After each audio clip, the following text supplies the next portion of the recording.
Okay, so in this chapter, what we're going to be doing is we're going to look at how to bounce light lots of times, and we're going to try to look at basically uh, alternate methods of doing secondary bounces. And V-Ray's got some special abilities to do that, special methods to do that, and those methods are basically alternates to the irradiance and quasi-Monte Carlo, and we're going to look at basically photon mapping and light cache systems. So with that being said, let's sort of just talk about conceptually what secondary bounces are, why they're important. Our primary bounds, which is we've been generally using irradiance maps for, are really good at capturing detail in areas such as like around this area and all of these little squares here. But what the secondary bounces, what they are important about is actually collecting as much light as possible. They're not as important for the high detail areas as they are for making sure that we can get a lot of light bounced around and get a lot of samples out there. So let's just take a quick look at our scene, as we always like to do in these situations. And let's see, let's just go to wireframe. You'll see is they basically have this sort of strange corridor type shape area where I've got lights all along these areas. And I've got a lot of cubes on the floor, and that sort of provides us with a detail that we want in terms of trying to see what happens in the detailed areas. And in terms of materials, I've got a ceiling here, and I've got some holes. I like to put little holes where the ceiling lights will be. I've got white walls, and I've got these blue cubes. So in terms of the actual shaders for these, the materials, what I've done is I've got the walls will be this gray material. The cubes will be cubes with a straight Fresnel reflection on them. There's no glossiness on it. And what I've done on the ceiling, just to add a little more interest to our scene, is to put some glossiness on there, as well as some bump maps. So we'll see they actually have a noise bump map on there as well. So all of this is just sort of to emphasize, to try to sort of make it a little more robust of a scene. I like to have to illustrate our what we're doing with simple scenes in terms of what we need to capture, so we're not distracted by textures, etc. But I'd like to be able to at the same time give it a little more robustness so we can see what's going on. Okay, so let's take a first look at what we're going to do here and sort of explore the methods that we're going to be bouncing our light around. Okay, so the first thing we're going to look at is photon mapping, and in order to understand photon mapping, I'm sort of let's talk about what that actually is. And we've mentioned it a few times before, but what photon mapping will actually do is it will provide us, if we look through these lights here again, these lights can be thought of, think of photon mapping same way as you would to start with as shadow maps, where they basically shoot rays. And when a shadow map actually just gives you a two-dimensional photograph of or image of z depth of what you're looking at in terms of your scene, that's what a shadow map is. But photon maps actually shoot the rays, bounce them around, and give you a volumetric information of where those rays have gone and what they have done and what color they have collected. So every single light source here will actually shoot photons, and even if this light was pointing here and was stuck there, you would still shoot those rays there, even though this camera would never see it. So the advantage is that you're going to make sure that every light has some representation of light in your scene. The disadvantage is that if photons can get wasted in areas that you don't need them, like in here and in here, I don't necessarily need that many photons. But there is an advantage. The advantage is that you can bounce a lot of photons a lot of times very efficiently. You don't necessarily get the detail of a radiance map, and then we'll explore that. But you do get a lot of bounces for not as much cost as, for example, as you would with quasi-Monte Carlo. Every time you add more bounces, it just becomes more and more expensive. So that's definitely an advantage of photon mapping. The disadvantage is that in V-Ray there's several disadvantages to photon mapping. One, it can only work with certain types of lights.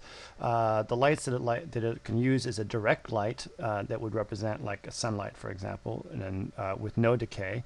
If you're going to use a spotlight, the only time it'll work with a spotlight is if the spotlight is got a inverse square decay on it, and that inverse square decay starts at a intensity of or a distance of 1. So if we look at the decay on here, you'll see that that's at 0.025 meters, which is basically 1 unit.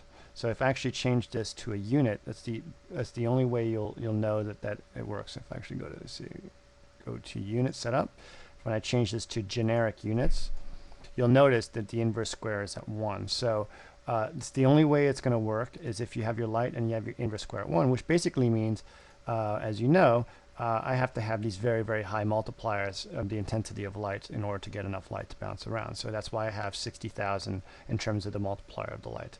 But let's go back to standard metric units so we can be a little clearer as to what's going on. You'll notice that basically it's 2.5 centimeters, which is basically 1 inch, which is 1 unit inside of 3D Studio. Okay, so that's the other thing. Oh, and it'll also work with, obviously, with V-Ray lights as well. But it will not work with IES lights. It will not work with different distances here or any kind of fall-offs. And so you have to be careful with how you use it. Sorry, we'll work with fall-offs, but not with attenuations as well. Okay, so now that we understand all of that, we will let's look at some of the advantages of doing photon map. And as I said, the first advantage is to actually have it bounce a lot of light. And for this first example, what I'm going to show is that if I go to, I'll go into more details. That's what I'm doing, but I'm going to do a real sloppy sort of example here, where I turn my irradiance map on low.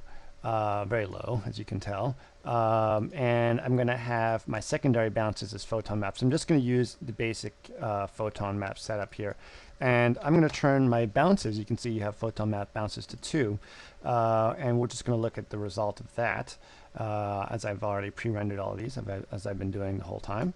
And you'll basically see that it rendered in about with the irradiance map and everything going on about 9 minutes and 46 seconds to get all of this. Just 2 bounces of light, and that gave me that. Now, if I actually go in here and I change this from 2 to 30 bounces of light, which is quite a bit, you'll notice that it just did that. And it only went up about 15 or 20 seconds or so, and it gave me a lot more light. Now, of course, there's artifacts because I have my irradiance map set real low, and I've got a bunch of other settings that are very, very low. But I am able to get light to bounce around a lot more just by adding all those bounces. So this real advantage to do that is to basically be able to bounce light around quite a bit. Okay, so let's sort of go in depth into the irradiance map a little bit more. And the best way to do that is just to look at it. If we change this, we're going to change this to primary and secondary photon map. And this will sort of illustrate, even though you're not going to get nice solutions, and we'll sort of get into that and explain that, you'll really be able to visualize what is actually happening in our scene. So we changed our primary and secondary to photon mapping, and then in the photon mapping, what I'm actually going to do is I'm going to keep this back deck at 10. We don't necessarily for this particular scene, we don't need 30 bounces of light. We'll just go to 10. And what I'm going to do is I'm going to turn this auto search off, and I'm going to get into this in a little bit. Turn my maximum photons down to 0. And let's see, what else am I going to do? And that's basically about it. See, I'll have this store direct light. Basically, what that does is that the photon map will represent what the direct light shape will be as well. So we'll sort of look at that as well. But what I'm basically going to do is, if I go ahead and render this, what you'll see is this. And this sort of represents all the photons out there in our scene. And you'll see the render time is fairly low. It's 4 minutes, 44 seconds. But this sort of represents all the photons. And you kind of see the shape of where the lights were. But what the search distance is, sort of go into that. The search distance, it's shot a bunch of photons and they're all kind of in that area. And the search distance will basically look, take a pixel here, look around, see what kind of photons it has, and sort of average them together, right? And that search distance represents that. So as you can see that here, it found a bunch of photons, averaged it, and it sort of created these little sample areas as we went through inside of here. And it created it kind of all over the place. And you see that photons kind of almost evenly distribute themselves along the scene. They're not kind of concentrated in the corners like you would get in a radiance map. And it just sort of evenly distributes itself all around here. So there's two big things that you sort of have to take into account, and that's the bounces and this search distance. The auto search distance is really great, but the best way to sort of explore a scene is to look at it sort of broken down. So let's take our search distance now and just multiply by 4. So let's create a larger search distance. So now it'll look around for more photons in the area and see what goes on. So now we've got 0.1 meters search distance, and the result of that will be this. So we've averaged out a little bit more, and you'll see that it seems to interpolate all that area a little bit better. But you'll also see you've got these problems all along these little corner things, and these start to become issues as we go along. But you're not going to worry about them too much for now. But I just want to make sure you point them out to you guys as well. One other thing I want to note to you is that inside these little holes where where I'm sort of representing where the light's coming from, I have a material that I've added, which is basically the self-illumination material, and we've gone through that before.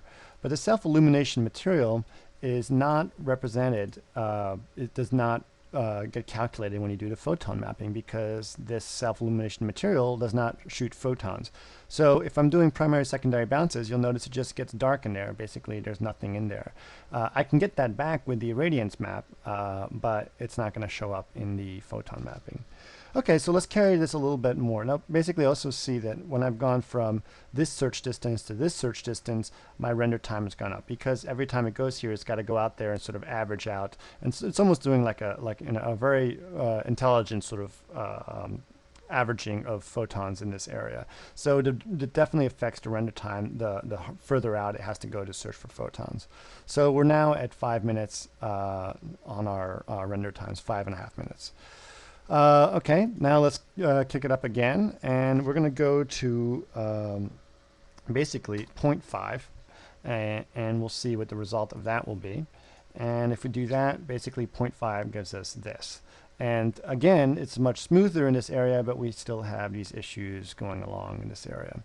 And it starting to become a problem in terms of how to deal with this, and we can increase our search distance to cover less of those areas. But the other big thing to note is that our render time has gone up a lot. Okay, we're now at 1 hour and 41 minutes.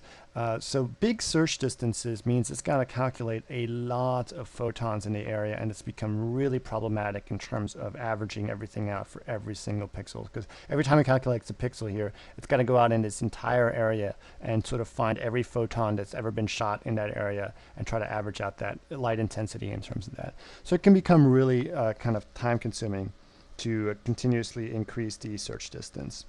So instead of actually doing that, what we can do is this max photons, you see it's set to 0. Basically it says find every photon that's out there in this zone. But what you can do instead of that is you can go in here and you can say, all right, 10. Okay, I can say find a maximum of 10 photons and then just forget about it in terms of what's going on.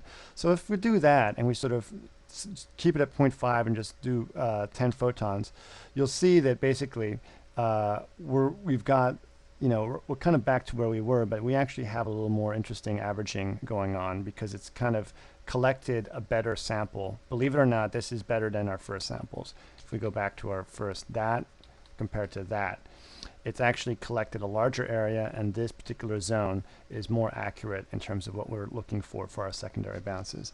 But let's increase a little bit. Notice we're down to 5 minutes, which is good, 5 minutes 44 seconds.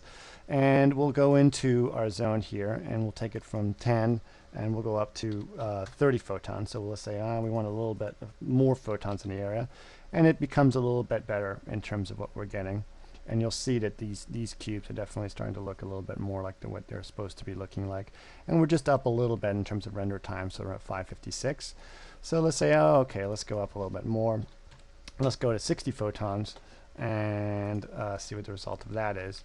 And you'll see that, okay, that we're in pretty good shape. This is good enough for us in terms of our secondary bounces. And it's at 7 minutes, 19 seconds. So it's not too bad. It's definitely not an hour and 14 minutes. So, and we're not getting as many of the issues along those edges that we were getting before. So it's good shape, and we're ready to go. So now what we're going to do is sort of explore how we can use this data as only on our secondary bounces.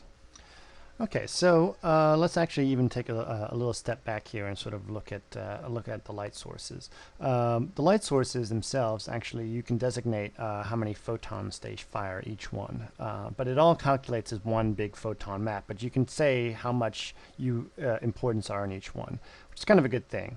And that's sort of done if I actually select. I've actually done the same on all my light sources. I kind of wanted an even amount of photons for every light source. And what I've done is if I go here and I select these corridor lights that I have, I can actually go in here and go to the System tab, V-Ray System tab, and I go to Lighting, and you'll see that it's selected all my lights that are in that zone. And I can go in here and actually say how many photons are shot. And it's basically diffuse subdivision. This is it's diffuse that we're caring about. Caustic is a different thing, but we're going into diffuse lighting here.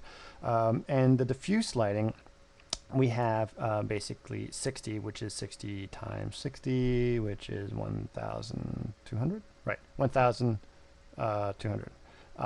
Photons shot from each light source. So this is basically where you designate how much photons are shot.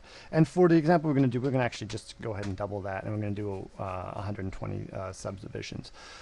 Keep in mind that you don't want to go nuts on this value here, because this is directly related to two things, memory and time. So, but more specifically memory. If you set this number too high, you're going to run out of memory. So always try to get about as much photons as you need in your scene. And if you have lots and lots of light sources, you don't necessarily need a huge amount of photons out of an individual light source. You just need enough out there. In the same way that you would do shadow maps, if you have tons and tons of maps in an interior scenes, if you're doing shadow maps, you don't need 2K maps for every map. You just need maybe 256 size maps for every light. So 120 is going to be enough for getting what we want out of our photon maps in this one. And everything else, I'm going to sort of let's see what else am I going to do. I'm actually going to turn off my search distance and just do auto search. Auto search tends to work really well for photon maps, and generally speaking, after I've explored this a little bit to sort of see what's going on, I generally just leave it on auto search. And then the next thing I'm going to do is I'm going to go into my primary. I'm going to turn back on a radiance map, and just for ease, I'm going to put in the medium setting and go to 30.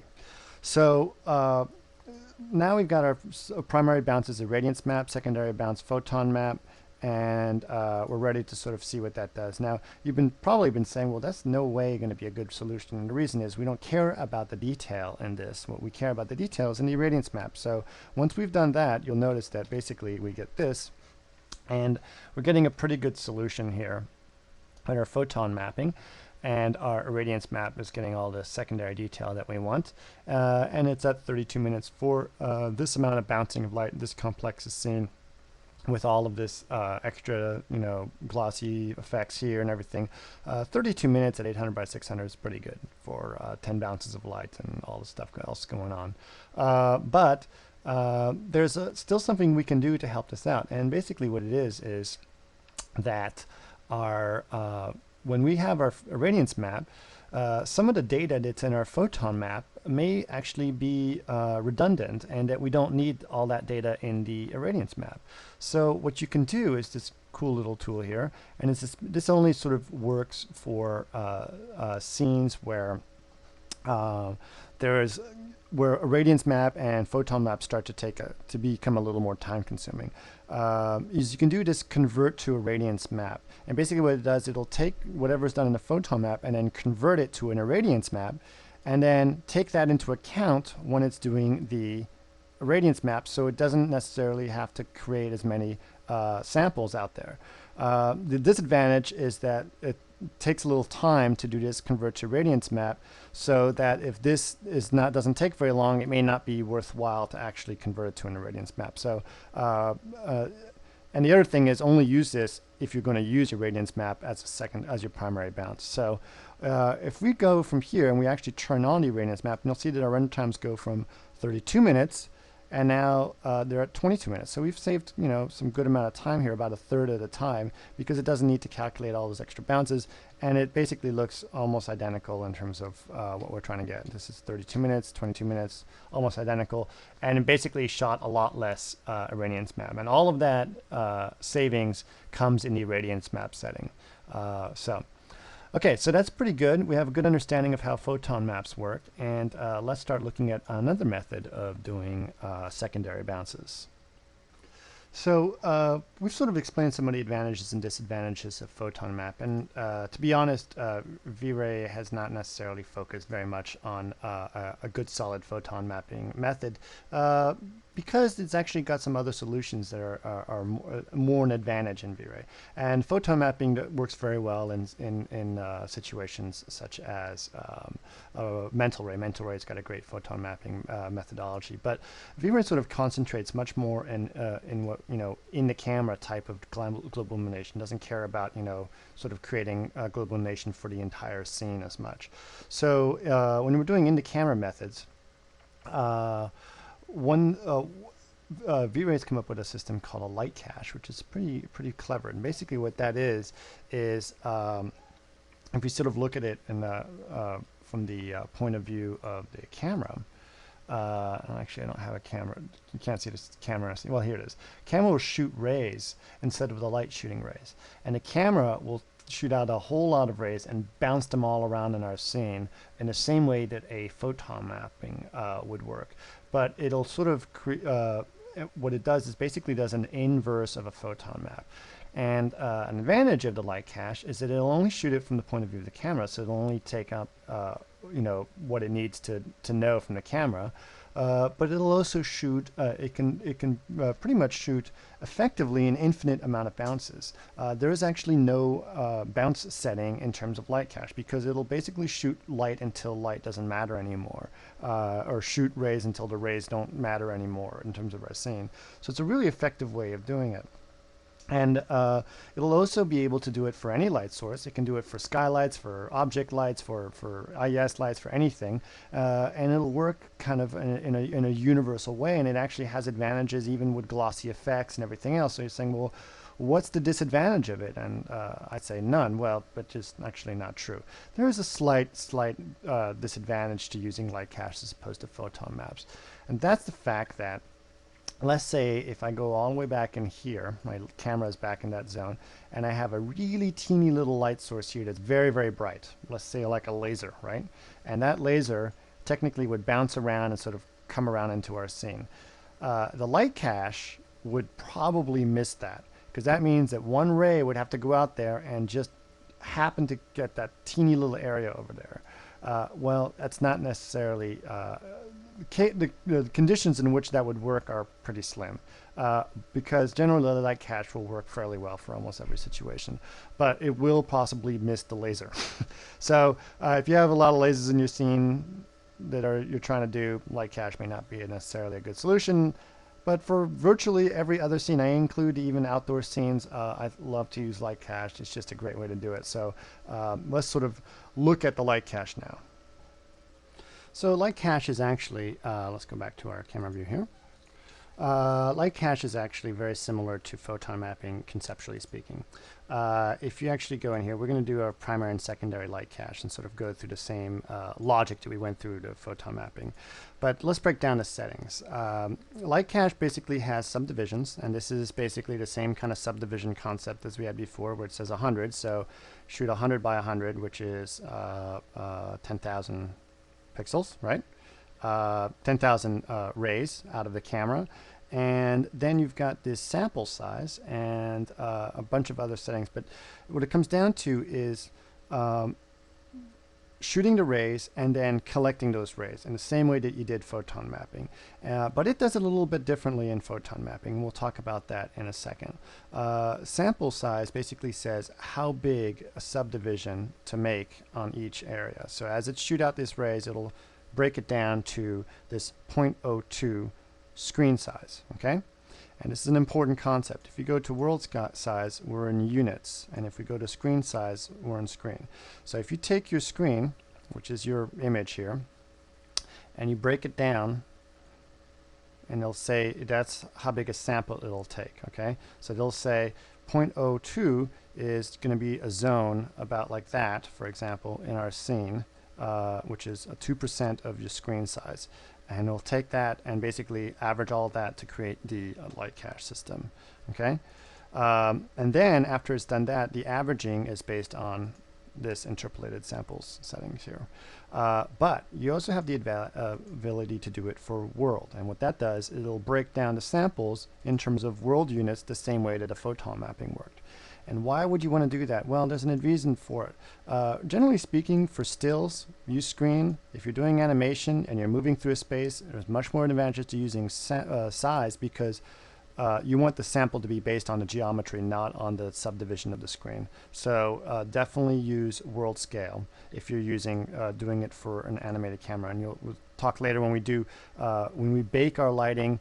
We're not going to worry about in terms in the next chapter. We're not going to worry about that because we're actually baking it for the texture. So we're going to still use screen size. But if you're doing a walkthrough, definitely do world size.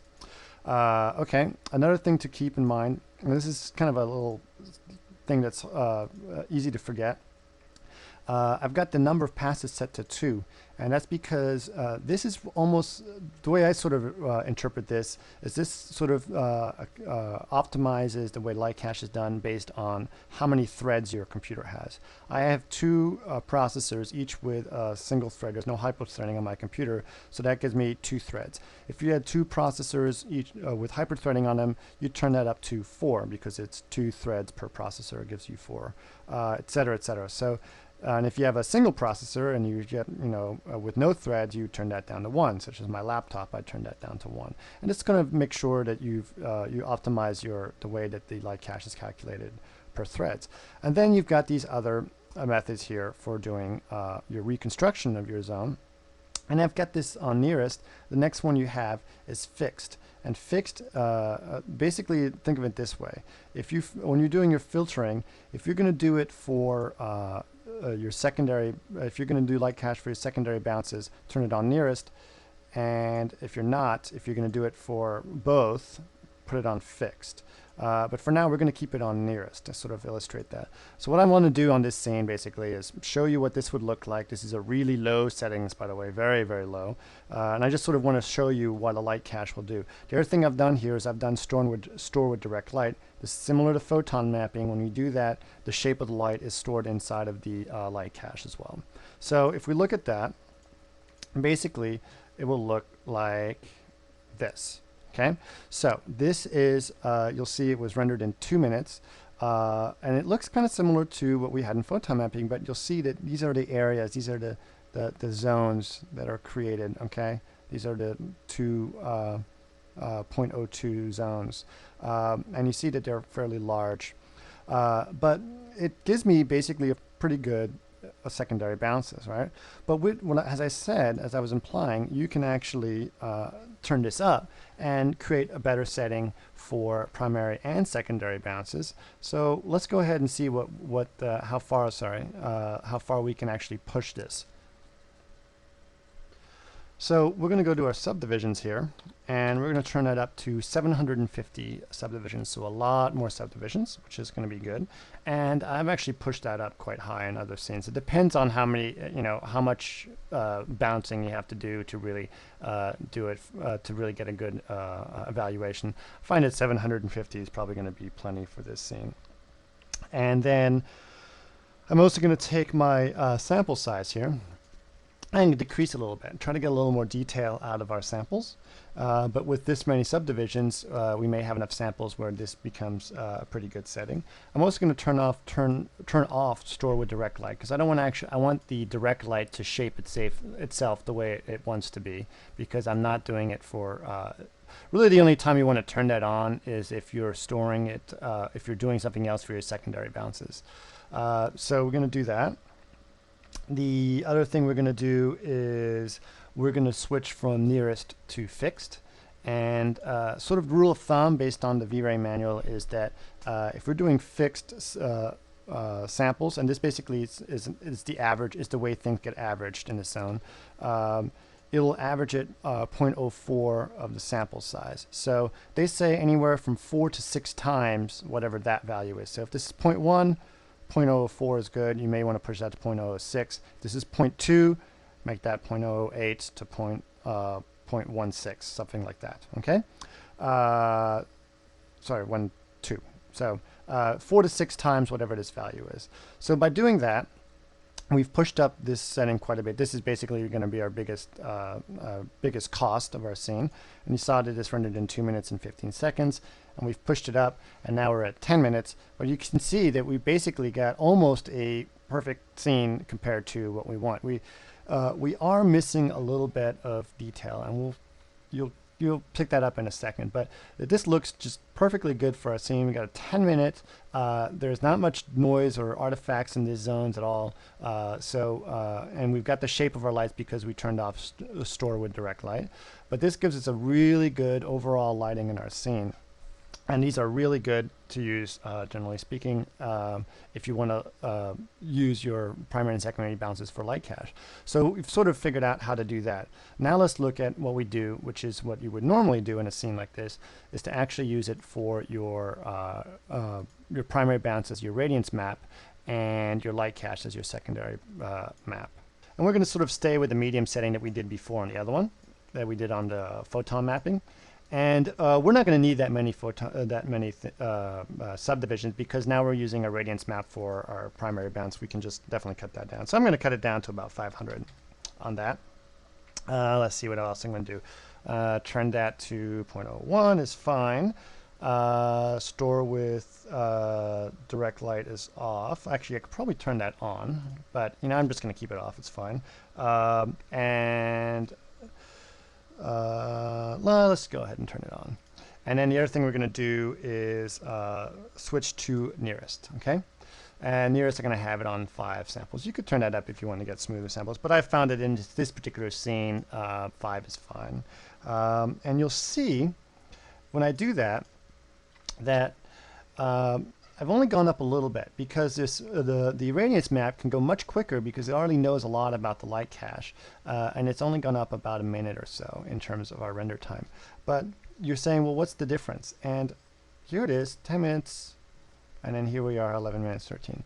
Now, big thing to keep in mind is areas of detail in terms of what we're looking for in terms of our global illumination. So look at this zone right here. Sorry. There, and then there, and then there, and then there. And this kind of illustrates that before, our light cache was not able to pick up the light bouncing off of the top of the surface, but our radiance map is. And you can see it actually here too. See that? See that? There's another good one. Radiance map can calculate the finest, most pristine details of global illumination, and the light cache will do the overall lighting, and that's really the key to it. So this methodology is where you do your radiance map on your primary bounce and your light cache for your secondary bounce is really the best way to sort of do your lighting almost in any condition, and it's basically the method of choice that I would do. But play with these settings, figure out which ones cost more, etc. In terms of your render times. But this is really kind of like the overall methodology to use. So like we said, we've actually been able to use this in other lighting situations with other types of lights. So I've actually gone in and done another example here, and let's go to my perspective view here, and I'm going to turn off all of my light sources here, and I've got another set of lights I'm going to use instead. Let's actually go ahead and make sure we're selecting lights only. Only select lights, that way it's easier to pick. All right, and then this one here, turn that off. And what I've done is I've got these photometric lights, okay? And the photometric lights I've selected are these cool lights. They're actually parking garage lights. And remember that 3D Studio has a great ability to actually display what the light shape will look like. And you see it kind of looks like this little mushroom cap. And what these, the way that I've selected these are again a Lithonia light. And these Lithonia lights is showing me that basically a lot of light is going out to the side, but not much light going down. So what's kind of cool about it is that I am going to get a lot of light off these walls, but not much light off of here or off the floor. And Light Cache is going to be able to really kind of give me a good result in terms of what we're looking for. So let's see, let's go back to our camera. And you'll see that basically here's our light source. And if you want to look at these settings a little bit better, basically all I have is I just put a multiplier on it. We've gone through these concepts before. And here's basically the intensity, and that's about it. I mean, and I have a shadow map, V-Ray shadow on the shadows, and let's go ahead and make sure they're on. Okay, and then if we go ahead and render this, what I'm going to also do is photometric lights, because of their intensity and the way they decay and everything, tend to take longer to calculate. So generally speaking, you want to turn down some of your settings because they can become a little overbearing for V-Ray. So what I've actually done here is I'm going to take my primary my subdivisions for my light cache and turn that down to 300, and it's going to give me a little bit better result in general. So what we're going to do is we're going to go ahead and see what that is at basically at 300. And you see that it basically looks like this. And so we've got these great sort of, you know, parking garage lights, and they create a nice bright area here, and then they fall off. You're not getting much light on the ground, but you'll notice because all the light is hitting these walls, which are gray, we've desaturated our scene completely, which is just kind of a really interesting concept. Before, all the blue light from these boxes were bouncing around, and everything was kind of this purple blue tint, and now based just on changing the light source, it just created this, and it's you know, really kind of interesting. I love playing with different light sources. Anyway, 15-minute render time. As I said, IES LEDs tend to increase our render times a little bit, but besides that, it's in pretty good shape. Okay, so what we're going to look at now is just the idea that Light Cache can actually bounce light quite a bit. So let's look at another lighting situation where we can see a lot of light. So let's actually go through this. And what we're going to do is turn off our photon maps here, which are kind of cool, but not that useful anymore. And we're going to turn those off.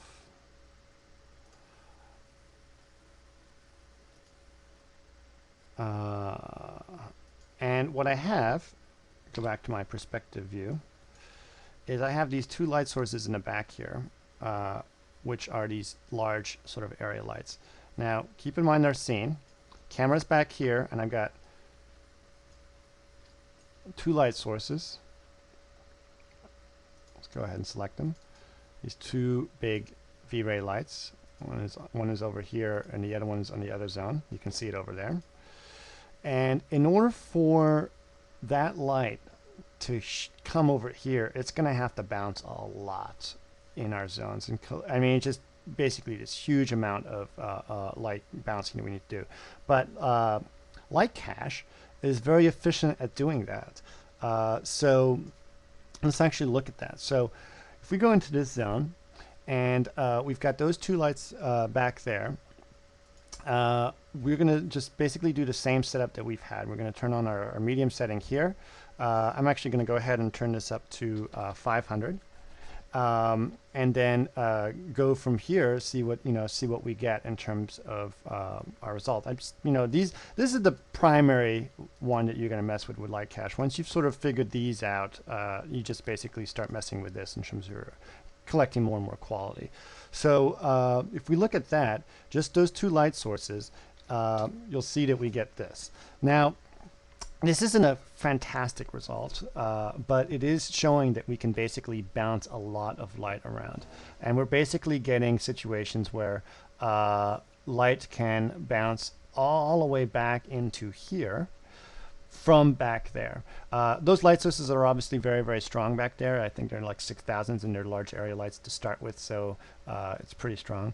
In order to get rid of these things, we probably turn up our secondary bounces a little bit. Turn up our irradiance map a little bit, and we'll definitely have a result on getting rid of these. But you'll see that basically our irradiance map is able to collect all of these little details of blue bouncing off of surfaces and here, and then everything else is sort of based on the amount of light that it can bounce around. I kind of like the fact that I've got this reflection here. It sort of illustrates that a little bit better. But light cache can bounce enormous amount of light. And obviously the amount of light that you bounce is directly relevant to interior scenes. So I almost exclusively use light cache for my secondary bounces, and also see that it can collect the small illuminated zones inside of here the way I like it as well. So good way to work, and generally a pretty interesting method, and kind of a unique method of doing secondary bounces for global illumination. So look more into light cache. All right, now on to the next chapter.